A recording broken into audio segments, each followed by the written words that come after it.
हम लोग श्रीमद् भगवद गीता से अपनी चर्चा को आगे बढ़ाएंगे। 11वें अध्याय श्लोक क्रमांक 38।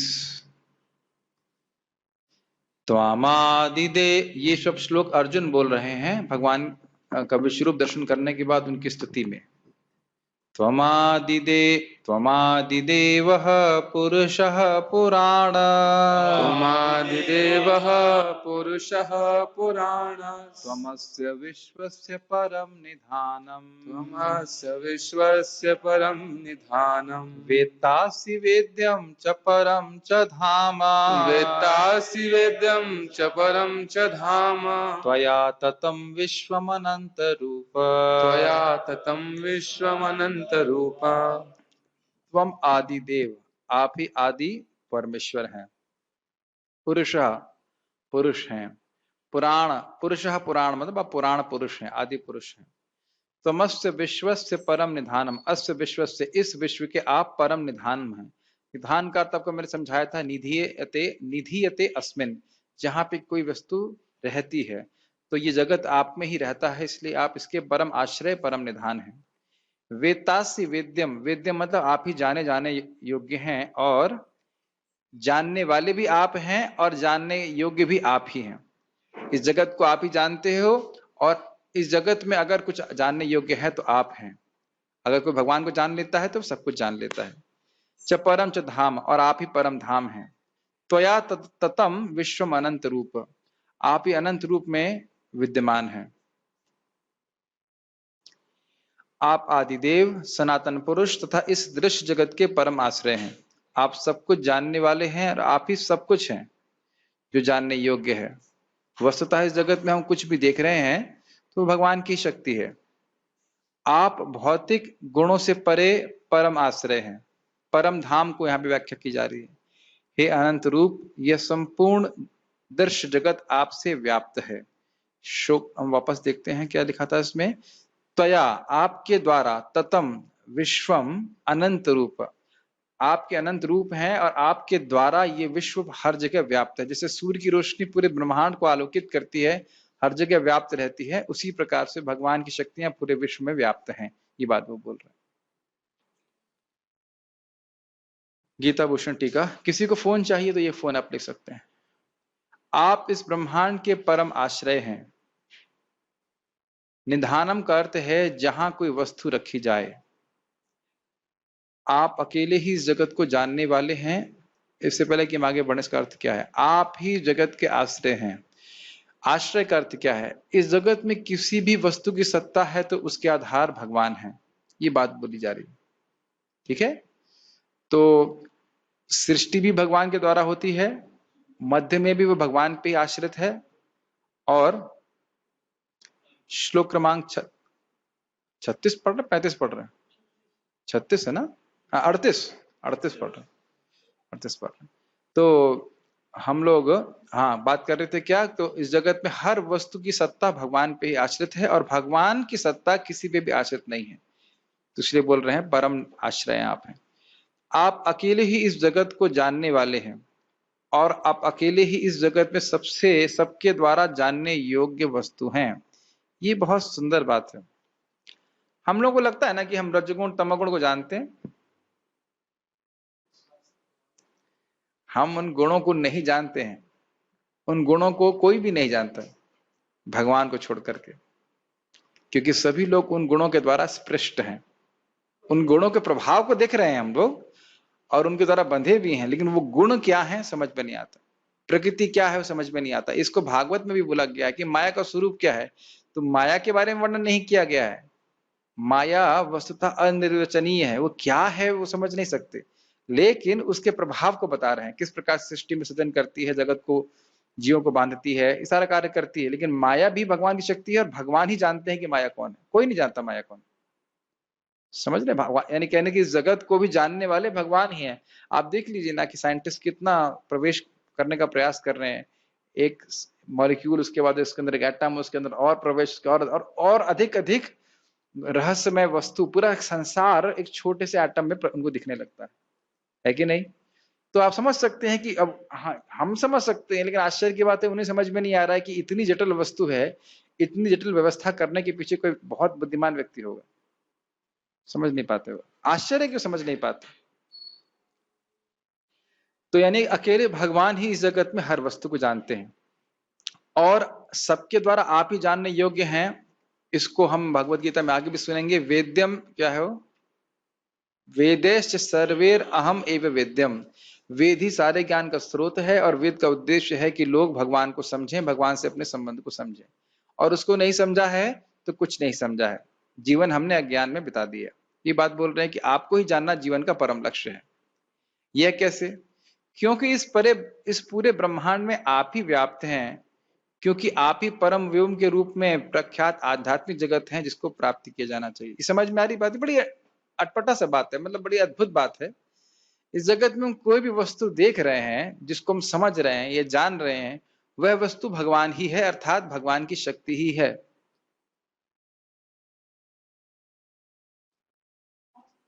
इस जगत में हम कुछ भी जान रहे हैं, कुछ भी समझ रहे हैं, कोई, हमने बताया था ना, ज्ञाता, ज्ञान और ज्ञेय। ज्ञाता मतलब जानने वाला, ज्ञान मतलब ज्ञान, और ज्ञेय मतलब जिसको जाना जा रहा है, वह वस्तु भगवान ही है, अर्थात भगवान की शक्ति ही है, भगवान से अलग कुछ भी नहीं। तो ये बात बोल रहे हैं कि इस जगत में आपके अलावा और कुछ जानने योग्य वस्तु है नहीं, आपके अलावा कोई इस जगत में कोई भिन्न वस्तु है नहीं, कोई और तत्व है ही नहीं, सब कुछ आपकी ही शक्ति है। इसलिए वो बोल रहे हैं। साथ साथ इससे परे आपका एक सच्चिदानंद स्वरूप भी है। जो जानते हैं भगवान का जो स्वरूप है, वह जो आध्यात्मिक जगत में प्रकाशित रहता है, उसको जानना चाहिए। आप ही वह आध्यात्मिक जगत हैं, क्योंकि वह आपकी पराशक्ति का वैभव है। इसको परम शब्द से इंगित किया गया है। परम धाम बोला गया था ना अभी भगवान को, तो परम धाम का अर्थ है इस प्रकार। परम धाम को जहां आप बोल रहे हैं वो अलग श्लोक में है, आप बैठ सकते हैं, लेकिन हाँ बैठ सकते हैं। तो यहाँ पे बता रहे हैं कि भगवान का धाम जो है, आध्यात्मिक धाम, वह भी भगवान से अभिन्न है, क्योंकि वह भी भगवान की चिद शक्ति का विलास। ठीक है, ये समझ में आ रहा है परम धाम क्यों कह रहे हैं? आध्यात्मिक जगत भी भगवान से अभिन्न है, उसको भगवान कह रहे हैं कि आप परम धाम है। यस, तात्पर्य, प्रत्येक वस्तु भगवान पर आश्रित है, अतः वे ही परम आश्रय है। इसकी व्याख्या हमने कर दिया था। निधानम का अर्थ है ब्रह्म तेज समेत सारी वस्तुएं भगवान कृष्ण पर आश्रित हैं, मतलब उन्हीं में आश्रय प्राप्त करती हैं, उन्हीं में स्थित हैं। वे संसार में घटित होने वाली प्रत्येक घटना को जानने वाले हैं। वेदाहम समतीतानि वर्तमानानि चार्जुना भविष्याणि च भूतानि माम तो वेद न कश्चन। मैं सब कुछ जानता हूं जो भूत में हुआ, भूतकाल में हुआ, वर्तमान में जो कुछ भी हो रहा है मैं जानता हूं, और भविष्य में जो कुछ भी होगा वह भी मैं जानता हूं, लेकिन मुझको कोई नहीं जानता, भगवान यहाँ पे कह रहे हैं। और यदि ज्ञान का कोई अंत है तो वही समस्त ज्ञान के अंत है। ये समझ में आ रहा है? बहुनाम जन्मनाम अंते ज्ञानवान माम प्रपद्यते वासुदेव सर्वमिति स महात्मा सुदुर्लभ। तो कोई ज्ञान का अनुशीलन कर रहा है तो उसका पर्यवसान, उसका कल्मिनेशन, लास्ट पॉइंट वो ये है कि भगवान को समझे, अपने संबंध को भगवान से समझ जाए। ठीक है, यस्मिन विज्ञाते एवं सर्वम एवं विज्ञातम भवति। अगर कोई भगवान को जान लेता है तो सब कुछ जान लेता है। इस पर श्रील प्रभुपाद से किसी ने पूछा, क्या आध्यात्मिक गुरु को सब कुछ पता होता है? प्रभुपाद ने कहा हाँ, यही बोला, यस्मिन विज्ञाते एवं सर्वम एवं विज्ञातम भवति। जो भगवान को जान लेता है वो सब कुछ जान लेता है। तो उनके शिष्य ने पूछा कि एम्पायर स्टेट बिल्डिंग में कितने शीशे हैं? अमेरिका की एक बहुत बड़ी बिल्डिंग है, उसमें कितनी खिड़कियां हैं और उसमें कितने शीशे हैं, कि यह भी गुरु जी को पता है? श्रील प्रभुपाद जी ने उत्तर दिया, यह जानने से क्या लाभ होगा कि मृत तृष्णा में कितना पानी है। क्या उत्तर समझ में आया? What is the value of knowing how much water is there in the mirage? हाँ, पानी, मृत तृष्णा में पानी नहीं होता है। तो गुरुजी से ये पूछना कि भाई आप ये बताइए कि हाइजेनबर्ग अनसर्टेनिटी प्रिंसिपल क्या है? या पूछा जाए कि भाई थर्मोडायनेमिक्स के बारे में बताइए। तो एक आध्यात्मिक गुरु को आवश्यकता नहीं, जरूरी नहीं कि उनको पता हो। अभी आप पढ़ने वाले हो भागवत में कि सूत गोस्वामी जी को बोलते हैं कि वेद के भी वह भाग जो कर्मकांड से संबंधित है, उसके बारे में आप जानते नहीं है। उस भाग के बारे में आप नहीं जानते हैं, लेकिन ये जो पुराण है और ये जो भगवान की भक्ति के संबंध में है, इसको आप अच्छे से जानते हो। तो नहीं जानते इसका मतलब वो नहीं है कि वो न्यून हो गए। मुख्य बात तो भगवान की भक्ति जानना है। समझ रहे ना मेरी बात? तो अगर गुरु जी को ये सब बातें नहीं पता है तो उसका मतलब ये नहीं कि उनको पता नहीं, उनको ये पता है कि इस जगह से बाहर कैसे निकलना है, भगवान की भक्ति करनी कैसे करनी है। ठीक है। अतः वे ज्ञाता हैं, और ज्ञाता है मतलब कौन ज्ञाता है? भगवान। और ज्ञेय यानी वेद्य हैं। वेद्य भी मतलब उनको जाना चाहिए। वे जानने योग्य हैं क्योंकि वे सर्वव्यापी हैं। ये समझ में आई बात? वे जानने योग्य हैं क्योंकि वे सर्वव्यापी हैं। मतलब इस जगत में हर वस्तु जो आप देख रहे हो वो भगवान ही है, भगवान की शक्ति ही है। और इसको नहीं समझना यही माया का कारण है। ये कह सकते हैं माया के कारण हम ये समझ नहीं पा रहे। Doesn't make sense? जैसे अगर आपके आध्यात्मिक गुरु महाराज का चप्पल कहीं रखी हो, तो क्या आप उस चप्पल को लेके खुद ही पहनना चालू कर देंगे? क्यों नहीं करेंगे? क्योंकि आपको स्मरण है कि नहीं ये तो परम आदरणीय है, ये तो मेरे गुरु महाराज की चप्पल है। बस इस पे भी घटना हुई थी। प्रभुपाद जी मेरे अफ्रीका गए और अफ्रीका में कुछ लड़के अफ्रीकन नए थे, तो रात में कपड़े सुखाए प्रभुपाद जी के धोती कुर्ता, और सुबह देखा मिल नहीं रहा है। जो भी हो, तो सुबह देखा मंगल आरती में वो लड़के धोती कुर्ता प्रभुपाद जी को पहन के बैठे हुए थे। ऐसे लोग भी हो सकते हैं। लेकिन कहने की बात ये है कि सर्वव्यापी हैं तो भगवान की शक्ति को देख करके उसमें कभी भोग बुद्धि का निर्माण नहीं होगा। ये बात जानना चाहिए व्यक्ति। वैकुंठ लोक में कारण स्वरूप होने से वह दिव्य हैं। देखिए प्रभुपाद जी की बात टीका से ले रहे हैं कि नहीं ले रहे? परम धाम क्या करें? आप ही परम धाम है। वृंदावन धाम क्या है? आराध्य भगवान ब्रजेश तन्यस तद धाम वृंदावनम। भगवान का वृंदावन धाम भगवान से भिन्न है। जिस प्रकार से भगवान पूजनीय है उसी प्रकार से वृंदावन धाम भी पूजनीय है। ये बात यहाँ बोल रहे हैं कि आपका धाम भी आपसे अभिन्न है, आपकी चिद शक्ति का विलास है।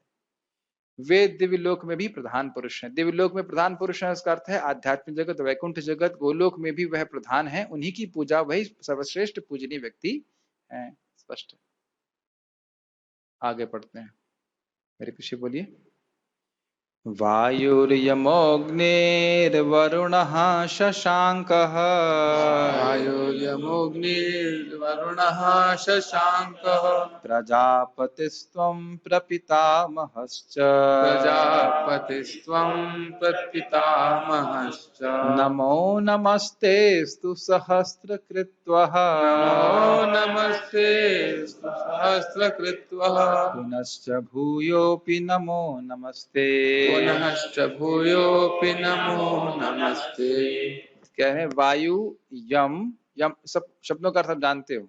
यम मतलब यमराज जी, वायु, यम, अग्नि, वरुण देवता, शशांक मतलब हो गया चंद्रमा, और शशांक नहीं, वह तो चंद्रमा है, लेकिन चंद्रमा को शशांक क्यों कहते हैं? शश मतलब खरगोश का अंक, जो चिन्ह अंकित है, इस कारण शशांक कहते हैं। शशांक मतलब चंद्रमा। प्रजापति यानी ब्रह्मा जी, और प्रपितामहश्च, पितामह कौन है? ब्रह्मा जी, और उनके पिताजी हैं भगवान कृष्ण, उनको पर पितामह कहा जा रहा है। तो आप ये सभी कुछ हैं। इसलिए नमो नमस्ते तो सहस्त्र कृत्वा, मैं आपको हजारों हजारों बार, सहस्त्र कृत्वा हजारों हजारों बार प्रणाम कर रहा हूं। पुनश्च भूयोपि नमो नमस्ते, और फिर पुनः प्रणाम कर रहा हूं। मतलब भगवान की महानता को समझ करके स्वाभाविक है कि भगवान में शरणागति है और भगवान को वे बार बार प्रणाम कर रहे हैं। ठीक है। आप वायु हैं तथा परम नियंता हैं। आप अग्नि हैं, जल हैं तथा चंद्रमा हैं। आप आदि ब्रह्मा हैं और आप प्रपितामह हैं। अतः आपको 1000 बार नमस्कार है और पुनः नमस्कार है। स्पष्ट है। गीता भूषण टीका। सभी शब्दों में होना चाहिए, सभी शब्दों में आपका ही वर्णन करते हैं। आप ही सभी देवता हैं। इसको वायु से लेकर चंद्रमा के उपलक्षण से समझ लेना चाहिए। मतलब वायु और चंद्रमा को नाम दिया गया है, इसे समझना चाहिए कि अन्य देवता भी भगवान ही हैं। इसका अर्थ क्या है समझने का प्रयास कीजिएगा, अभी आगे आएगा। ब्रह्मा जी पितामह हैं और आप उनके पिता हैं, इसलिए आप प्रपितामह हैं। ये तो स्पष्ट है। ये सभी रूप आप ही हैं, क्योंकि वायु आदि में उनके कारण रूप में आप व्याप्त हैं, क्योंकि आप चिद व अचित शक्ति को धारण करने वाले हैं। आप सोने के समान आभूषणों में व्याप्त हैं, क्योंकि आप सभी के द्वारा सम्मानीय हैं। हाँ, से रखिए, इतना समझिए। जैसे मैं कहूं कि ये क्या है, तब कहेंगे हारमोनियम है। मैं कहूंगा ये क्या है, तब कहेंगे भी टेबल है। तो आप, वो एक छोटी टेबल है, एक बड़ी टेबल है, ये हारमोनियम है, तो वो मृदंग है, ये एक लैपटॉप है। क्या विविधताएं दिख रही कि नहीं दिख रही? अब मैं ये कहूं कि ये सारी चीजें पृथ्वी हैं, तो मानेंगे आप? समझ गए? इस सभी वस्तुओं में कारण रूप में पृथ्वी तत्व विद्यमान है। ये समझ में आ रहा है? भले ही हम JBL स्पीकर, सॉरी यामाहा का स्पीकर कहें, एक मिक्सर है, एक एम्पलीफायर है, अन्य वस्तुएं हैं, ये मेरा शरीर है, इसमें विविधता है, लेकिन इसमें एक कॉमन सूत्र क्या है? पृथ्वी तत्व। ये समझ में आ रहा है? उसका उदाहरण हमने कल भी दिया था कि यहाँ पे उदाहरण जो दिया जा रहा है कि आप सोने के विभिन्न आभूषणों को देखते हैं, जैसे कि कान में पहने जाने वाले कुंडल, गले में पहने जाने वाली माला, करधनी हाथ में बांधी जाती है, कमर में बांधते हैं, अनुभव नहीं है, करधनी हाथ में बांधते हैं बस। हाँ धनी जो भी रहता हो, जो भी है ठीक है, करधनी जो पेट पे, मतलब पेट में नहीं, सॉरी कमर में बांधते हैं, और हाथ में भी कुछ कड़े पहनते हैं। तो इनके विभिन्न रूप आप देख रहे हो, लेकिन वस्तुतः यह स्वर्ण ही है। स्वर्ण इन सभी आभूषणों में व्याप्त है, ठीक है? तो हम विभिन्न विभिन्न देवताओं को देख रहे हैं, लेकिन उन सभी देवताओं में भगवान व्याप्त हैं, उनके शरीरों में, उनके हृदय में। तो वह देवता क्योंकि भगवान उनके कारण हैं और देवता उनके कार्य हैं, इसलिए कार्य और कारण में अभेद की दृष्टि से कहा जा रहा है कि सभी देवता भगवान ही है, भगवान की विभूति है। समझ में आ रही बात? भगवान से अलग नहीं है। भगवान से देवताओं को अलग मानना ये एक अपराध है। स्वतंत्र ईश्वर मानना ये एक अपराध है। और दूसरा, भगवान को सॉरी और देवताओं को भगवान से अलग मानना यह भी एक अपराध है। समझ पा रहे हैं? देवताओं को भगवान से अलग स्वतंत्र ईश्वर मानना यह अपराध तो है ही, और देवताओं को भगवान से अलग मानना यह भी एक अपराध है।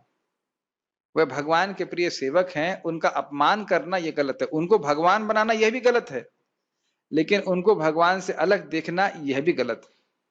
कोई वैष्णव है और अगर वह देवताओं का असम्मान करता है तो भगवान को प्रसन्न नहीं करता।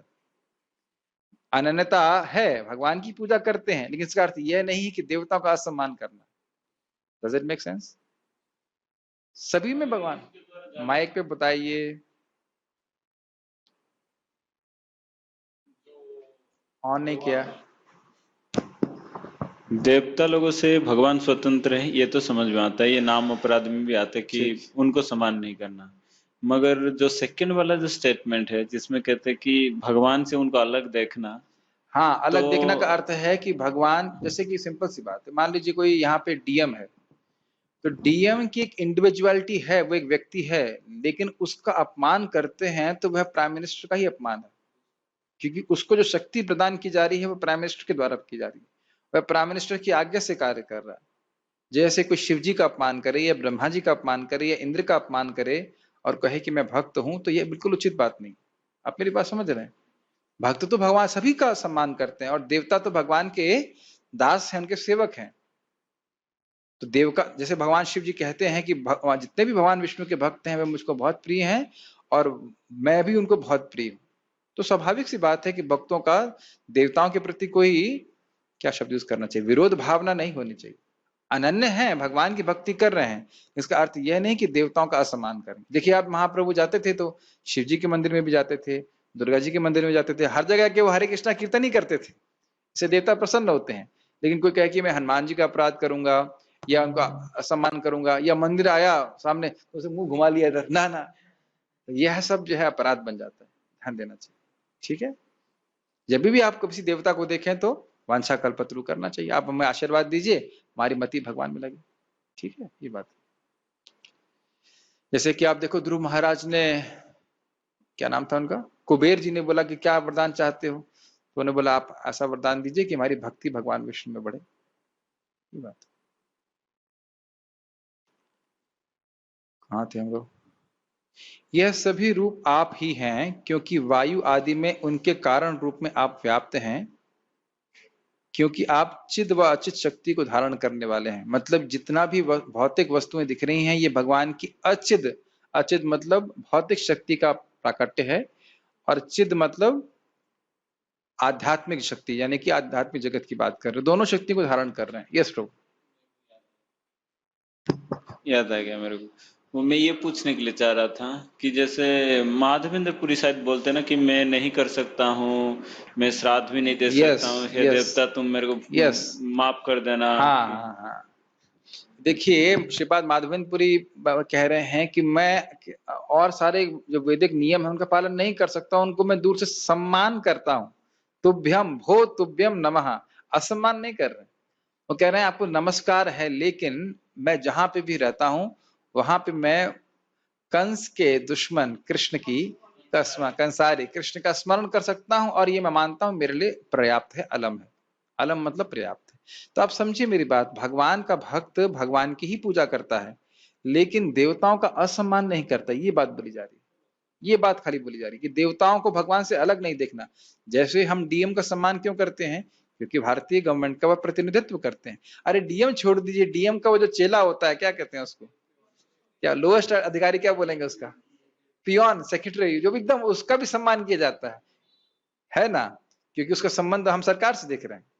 ये बात, इतनी सारी व्यवस्था चला रहे हैं देवता, तो उसका हम सम्मान करते हैं। जैसे कि हम लोग नारायणम नमस्कृत्यम नरम चैव नरोत्तमम देवीं सरस्वतीं व्यासं, सरस्वती देवी की भी हम प्रणाम करते हैं, क्योंकि कृपा से ये कुछ बोल पा रहे हैं। बहुत अच्छा बात महाराज बोल रहे थे, कह रहे थे कि हम लोग सोच रहे हैं कि हम बोल रहे हैं, ऐसा नहीं है, माता सरस्वती बोलती है। जब हम कुछ बोलने की इच्छा करते हैं भगवान के बारे में, तो उनकी कृपा से हम कुछ बोल पाते हैं, उनकी कृपा से हम कुछ समझ पाते हैं। वैसे वो दिव्य सरस्वती के बारे में बोल रहे हैं, लेकिन जो भी है उनके आशीर्वाद से हो पा रहा है। और देवता भी जब देखते हैं कि भक्त लोग भगवान की सेवा कर रहे हैं तो बड़े प्रसन्न होते हैं। जैसे मेरे हाथ कौन संचालित कर रहा है? इंद्र देवता। बुद्धि कौन का संचालित कर रहा है? ब्रह्मा जी, ब्रह्मा जी कर रहे हैं ना।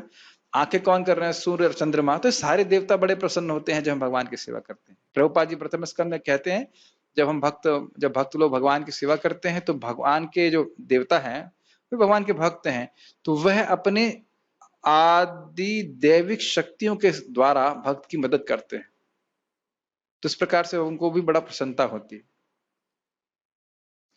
ठीक है, आप सोने के समान आभूषणों में व्याप्त हैं, ये समझ में आ गया। ऐसा कोई स्थान नहीं है जहां पे भगवान ना हो, क्योंकि आप सभी के द्वारा सम्माननीय हैं, इसलिए मैं आपको नमस्कार कर रहा हूं। मैं आपको हजारों बार प्रणाम करता हूं और पुनः फिर प्रणाम करता हूं। स्पष्ट है तात्पर्य।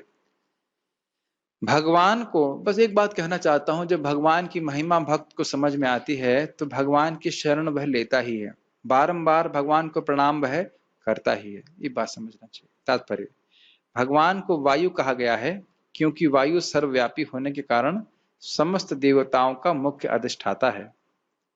अर्जुन कृष्ण को प्रपितामह, पर बाबा कहकर संबोधित करता है क्योंकि वे विश्व के प्रथम जीव ब्रह्मा के पिता हैं। शुद्ध प्रभुपाद इतना ही टीका किए, आगे बढ़ते हैं। मेरे पीछे बोलिए।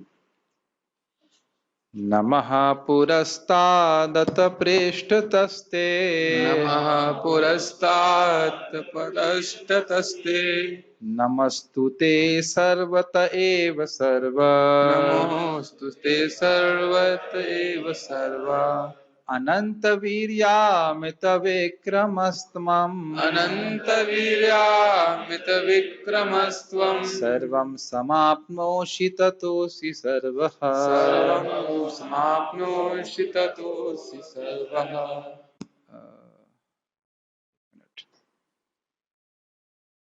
पुरस्ताद अथ पृष्ठतस्ते नमः, आपको सामने से प्रणाम है। पृष्ठ मतलब पीछे से प्रणाम है। पृष्ठ मतलब पीछे लिखा है, पीछे लिखा है, पीछे से। नमस्तुते सर्वत एव सर्व, एव सर्व मतलब आप ही सब कुछ हैं। सभी, सर्वतः का अर्थ हम प्रपाद लिए हैं सभी दिशाओं से, यानी सामने से, पीछे से, सभी दिशाओं से आपको प्रणाम है। और एव सर्व, आप ही सब कुछ हैं सभी तरफ से। अनंत वीर्यामित विक्रमस्तम, आपका अनंत वीर है, अनंत शक्ति है, अमित विक्रम है, अमित मतलब अनंत विक्रम है, पराक्रम है आपका। सर्वम समाप्नोषि, आप ही सब कुछ हैं, ततोसी सर्वा, इसलिए आप सभी कुछ हैं।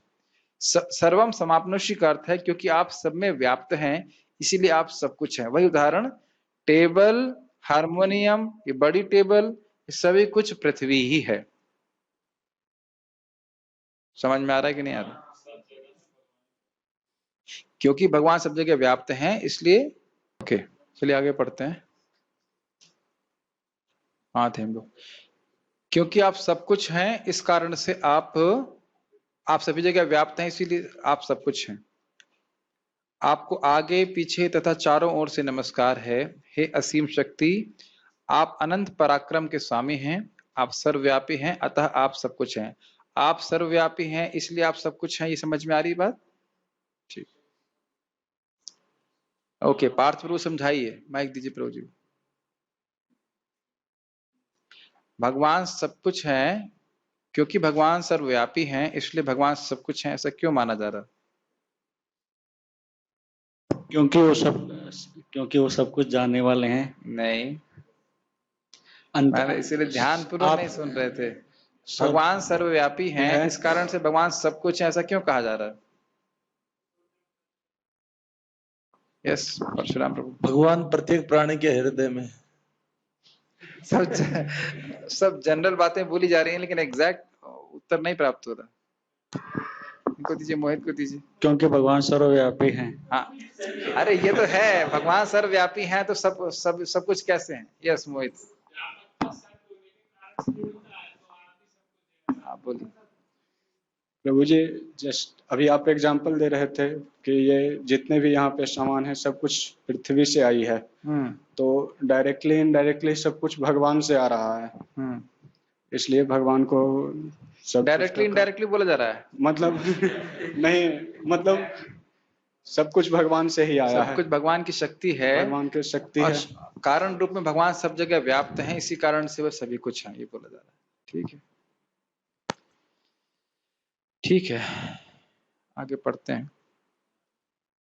गीता भूषण टीका। अतिशय भक्ति के कारण यह नहीं जानते हो कि कितने प्रणाम पर्याप्त होंगे। अर्जुन बार बार प्रणाम कर रहे हैं। ये भी एक इंटरेस्टिंग टीका है। आप ही सब कुछ हैं, मैं आपको प्रणाम करता हूं जो सभी जगह अवस्थित हैं, अर्थात पीछे, सामने और सभी जगह। हर दिशा में तो भगवान ही दिख रहे हैं, तो हर जगह वो प्रणाम कर रहे हैं।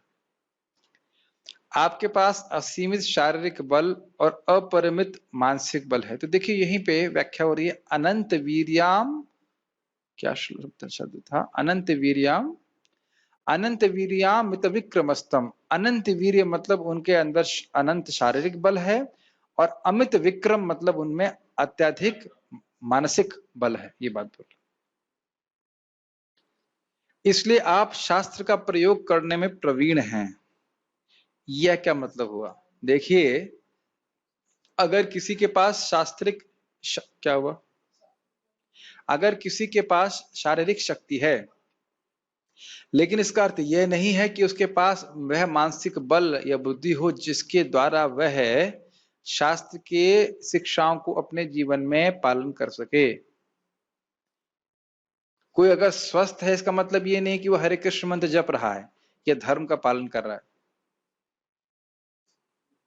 समझ रहे मेरी बात? तो कुछ लोगों के पास शरीर का बल अधिक होता है, कुछ लोगों के पास ज्ञान अधिक होता है, लेकिन भगवान के पास शरीर का बल भी अनंत है और शास्त्र ज्ञान, और उसको शास्त्र ज्ञान को कैसे किसी विशेष परिस्थिति में, इंग्लिश में कहेंगे अप्लाई, हिंदी में क्या कहें इसको, प्रयोग किया जाए, इसको भी भगवान अच्छी तरह से जानते हैं। यह दर्शाता है कि अन्यों के पास एक प्रकार की शक्ति ही है। भीम आदि के पास अति शारीरिक बल है और दुर्योधन आदि के पास शिक्षा के लिए अत्यधिक बुद्धि है। आपको पता होगा कि दुर्योधन जी कला में बड़े एक्सपर्ट थे, डिप्लोमा, बुद्धि में भी तेज थे, और वो कुकिंग की बात कहां से, कौन बोला कुकिंग है? अरे भाई दुर्योधन की बात आ रही, दुर्योधन कुकिंग में कहां से? गदा युद्ध में भी कौशल उनका बहुत था, लेकिन भगवान के बारे में बात है, दोनों ही शक्तियां थी उनके पास। शास्त्र का ज्ञान, शास्त्र का प्रयोग, शारीरिक बल, सब में भगवान सर्वश्रेष्ठ है, कोई कमी नहीं थी, ये कहना चाह रहे हैं। अर्जुन फिर भगवान के सभी रूप होने के कारण कह रहे हैं आप सर्वव्यापी हैं, इसलिए आप सब कुछ है। तो इसकी व्याख्या तो मैंने कई बार कर दी, इसकी व्याख्या यहाँ पे नहीं करेंगे। विष्णु पुराण इसकी पुष्टि करता है, योयम तवागतो देवा समीपम देवतागणः सत्वम एव जगत सृष्टा यतः सर्वगतो भवान। हे भगवान, जो देवता आपके पास आता है वह आप ही है, क्योंकि हे जगत सृष्टा आप सर्वव्यापी हैं। अब समझ में आया है कि देवता भगवान कैसे है? भगवान की विभूति है, भगवान से अलग नहीं है, यह समझना चाहिए। भगवान ही उसके कारण है, ठीक है। इसको मैंने एक उदाहरण से समझाया था आप लोगों को कि कभी अगर डीएम का अगर लेटर आता है और लेटर जो है वह एक चपरासी लेके आता है, प्राय चपरासी या कोई डाकिया कोई भी लेके आता है, मान लो चपरासी ने आके बोला तो भी हम यही मानते हैं कि ये आज्ञा जो है डीएम की आज्ञा है, तो उसका प्रतिनिधित्व कर रहा है, तो उस देवता को भगवान का प्रतिनिधि मानना चाहिए, लेकिन भगवान नहीं मानना है, लेकिन भगवान से भिन्न भी नहीं है, यह समझना है। तात्पर्य, कृष्ण के प्रेम से अभिभूत उनका मित्र अर्जुन सभी दिशाओं से उनको नमस्कार कर रहा है। वह स्वीकार करता है कि कृष्ण समस्त बल तथा पराक्रम के स्वामी हैं और युद्ध भूमि में एकत्र समस्त योद्धाओं से कहीं अधिक श्रेष्ठ है। समझ में आ गया श्रेष्ठ क्यों है? शारीरिक बल भी है और मानसिक बल भी उनके पास असीमित है। विष्णु पुराण में कहा गया है, योयम तवागतो देवा समीपम देवता गणः स्वत्वमेव जगत सृष्टा यतः सर्वगतो भवान। यही बात श्लोक प्रपात कोट कर रहे हैं। आपके समक्ष जो भी आता है, चाहे वह देवता ही क्यों ना हो, हे भगवान, वह आपके द्वारा ही उत्पन्न है। तो भगवान कार्य और कारण में अभेद होता है, ये मैंने कई बार समझाया है ना। जैसे बादल और सूर्य में भेद है कि नहीं, लेकिन बादल और सूर्य में अभेद भी है। बादल और सूर्य अलग अलग दिख रहे हैं, सूर्य कहीं दूर है, लेकिन सूर्य क्योंकि बादल का कारण है इसलिए बादल को सूर्य से अभेद कहा गया है। तो देवता और भगवान में बहुत भेद है। देवता तो एक जीव है, लेकिन क्योंकि वह भगवान की ही शक्ति है, भगवान का ही अंश है, इसलिए उसको भी अभेद कहा, उस दृष्टि से अभेद कहा जाता है। सिद्धांतिक बात है, उसको समझना चाहिए। यहाँ रुकेंगे हम लोग, अगर किसी का कोई प्रश्न नहीं तो। प्रश्न है? प्रभु जी, अभी जो शास्त्र का ज्ञान किसी को है, मतलब उसको भागवत का भी ज्ञान है क्या शास्त्र में? ऐसा आप हमेशा नहीं कह सकते, जरूरी नहीं कि जो वेद पढ़ रहा हो वो भागवत कोई जानता ही हो। प्रजापति ब्रह्मा एक आदमी, ब्रह्मा जी तो जानते ही हैं। मतलब प्रजापति और ब्रह्मा सेम है क्या, एक है? अलग अलग कंटेक्स्ट में, कहीं कहीं प्रजापति को ब्रह्मा जी कहा जाता है, कहीं कहीं पे प्रजापति अर्थात भगवान विष्णु भी होता है। सामान्यतः प्रजापति और भी प्रजापति भी हैं, दक्ष प्रजापति इत्यादि जो संतान उत्पत्ति कर रहे हैं। तो प्रजापति का सामान्यतः ये होता है जो प्रजा उत्पन्न करते हैं। तो ब्रह्मा जी तो प्रजापति हैं ही, और अन्य कहीं किसी स्थान में विष्णु को भी, भगवान विष्णु को भी प्रजापति कहा जाता है, प्रजाओं के पति। अलग अलग स्थान पे अलग अलग। दक्ष को भी प्रजापति कहते हैं, वही प्रजा उत्पन्न करते हैं। ठीक है, और कोई प्रश्न? ठीक है, यहाँ रुकते हैं। श्रीमद् भगवद गीता की जय। श्री प्रभुपाद की जय।